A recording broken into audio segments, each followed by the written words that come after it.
જગતની માલપા મિત્રો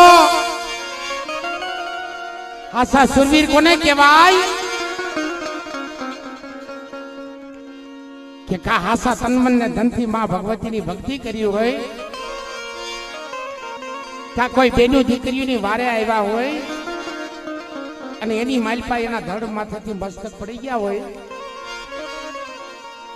ઈ મારા ધોળઈ ધજાના ધણીને યાદ કરવી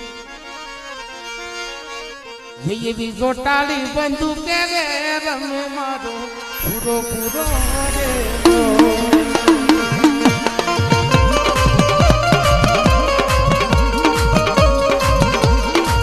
જેવી તલવાર્યું ના તાલે રે રમે મારો પૂરો પૂરો રે